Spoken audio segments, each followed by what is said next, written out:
First time మా పాప కోసం ఇంట్లోనే ఐస్ క్రీమ్ ట్రై చేశాను. ట్రై చేసేటప్పుడు ఎలా వస్తదో ఏమో అనుకున్నా కానీ టేస్ట్ అయితే చాలా బాగొచ్చింది. 3 ఇంగ్రీడియెంట్స్‌తో పిల్లలకి హెల్తీగా ఇంట్లోనే చేసి పెట్టుకోవచ్చు అంటే ఎవరైనా ట్రై చేయకుండా ఉంటారా? ఇంకా మా పాపకైతే చాలా బా నచ్చింది.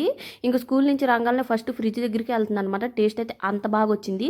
ఒక కప్పు మిల్క్ తీసుకొని మిల్క్ బాగా బాయిల్ అయిన తర్వాత ఒక హాఫ్ కప్ వరకు షుగర్ ఏసుకొని, షుగర్ కూడా మొత్తం కరిగిపోయేంత వరకు ఇలా కలుపుతూనే కరిగించేసేసుకొని ఇంక సిమ్‌లో పెట్టేసుకొని, ఒక కప్పు మిల్క్ తీసుకొని 2 స్పూన్ల వరకు కార్న్ ఫ్లోర్ ఏసుకొని, కార్న్ ఫ్లోర్ గడ్డలు లేకుండా మంచిగా కలిపేసేసుకుని మన బాయిల్ అవుతున్న మిల్క్‌లో అయితే ఈ కార్న్ ఫ్లోర్ వాటర్ కూడా యేసుకుని సిమ్‌లోనే కలుపుకుంటూ ఉండాలి. మనం వేసుకున్న కార్న్ ఫ్లోర్ కూడా మంచిగా ఉడుకుతది. ఇంకా ఉడికిపోయిన తర్వాత కొంచెం థిక్ కన్సిస్టెన్సీలో వచ్చినప్పుడు దింపేసుకుని ఒక 2 అవర్స్ పక్కన పెట్టుకుని చల్లారిపోయిన తర్వాత ఒక బౌల్‌లో యేసేసుకుని ఒక 2 అవర్స్ ఫ్రిడ్జ్‌లో పెట్టేసేసుకుని 2 అవర్స్ తర్వాత మళ్ళా తీసి మిక్సీ జార్‌లో యేసుకొని మెత్తగా గ్రైండ్ చేసేసుకొని ఇంకా టీ గ్లాసులు గానీ, ఇంకా మనం దేనిలో యేసుకోవాలంటే దానిలో యేసేసుకొని పైన పాలిథిన్ పేపర్ పెట్టి ఒక స్టిక్ పెట్టుకుని ఒక 8 అవర్స్ ఫ్రిడ్జ్‌లో పెట్టుకున్నామంటే మంచిగా ఐస్ క్రీమ్‌లు అయితే అయిపోతాయి. మీరు ట్రై చేసి ఎలా వచ్చిందో నాకైతే కామెంట్ చేయండి.